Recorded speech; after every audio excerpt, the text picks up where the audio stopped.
On a tous connu ça. Toute la semaine, tu as attendu le week-end pour sortir avec tes amis ou faire un peu de sport. Mais quand le vendredi soir arrive enfin, une fois sorti du boulot, tu n'as qu'une envie, c'est de te mettre en mode pause. Tu es tellement crevé que tu passes ton week-end affalé sur ton canapé, à regarder une série sur laquelle tu n'arrives même pas à te concentrer. Mais pourquoi a-t-on la flemme de faire même ce que l'on aime? Pourquoi, alors qu'on a passé la semaine devant un ordinateur, on se sent tellement épuisé, même physiquement? Est-on devenu une génération de fragiles? Pas vraiment, tu n'es probablement pas flemmard, juste épuisé mentalement. En d'autres termes, ton cerveau sature, et c'est ce que l'on va tenter d'expliquer dans cette vidéo. Parce que comprendre d'où vient la flemme, c'est savoir comment la combattre. Avant de démarrer, un conseil. Oublie tout ce que tu as vu dans les vidéos, motivation.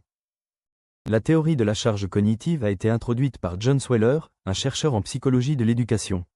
Sweller a découvert que la mémoire de travail nécessite une certaine quantité de charge mentale, ce qu'il a appelé la charge cognitive. Or, notre mémoire de travail est surchargée inutilement par le biais des outils numériques et de certains environnements de travail, comme les open space. En moyenne, un salarié est interrompu environ toutes les 2 à 4 minutes au travail, selon une étude de Microsoft de 2025. Cela signifie qu'en une journée de travail classique, on peut être interrompu entre 120 et 275 fois par des emails réunions, appels ou simples sollicitations de collègues. Chacune de ces interruptions coûte en concentration et en productivité. En moyenne, il va falloir 25 minutes pour se remettre complètement dans sa tâche initiale. Ton cerveau se retrouve à gérer plusieurs problèmes en même temps, et finit par saturer. Ces interruptions sont source de fatigue allant parfois jusqu'au burn-out. Les chiffres récents indiquent qu'un salarié sur 4 se déclare en mauvaise santé mentale en 2025 en France, avec un doublement des cas de burn-out depuis 2020. À l'ère du numérique, notre capacité à maintenir notre attention est aussi mise à rude épreuve par l'abondance de distractions numériques. TikTok, Facebook, LinkedIn font partie de notre quotidien, mais leur impact sur notre charge cognitive est considérable. Sursollicité par la multitude d'informations qu'il reçoit, notre cerveau perd sa capacité à se concentrer. Les chercheurs ont même découvert que la consommation excessive de médias numériques a la faculté de remodeler certaines régions de notre cerveau, affectant notre capacité à concentrer notre attention sur une tâche donnée. Cette fatigue mentale a également des effets sur l'effort physique. Dans une étude parue en 2025, des chercheurs ont cherché à mesurer son impact sur un groupe de nageurs de haut niveau.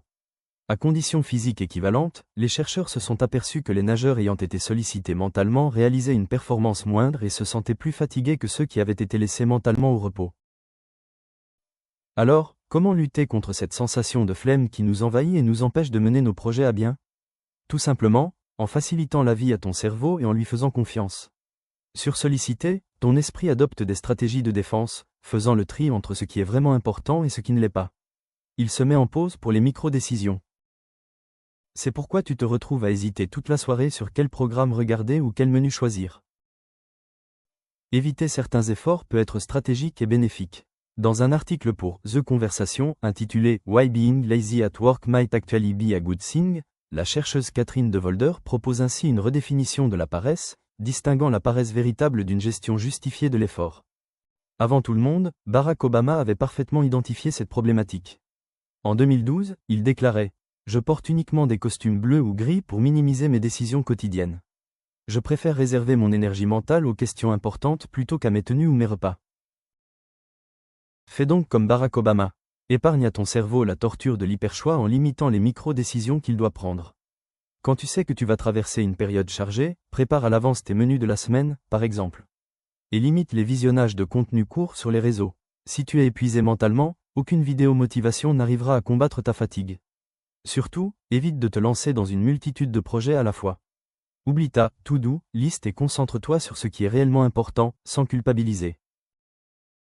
Et voilà, c'était notre plongée dans les raisons pour lesquelles tu ressens souvent cette flemme qui te freine. J'espère que cette vidéo t'a permis de mieux comprendre ce qui se passe en toi et peut-être de trouver quelques clés pour la surmonter. N'hésite pas à mettre un pouce si tu as aimé, à t'abonner pour ne rien manquer et à partager cette vidéo.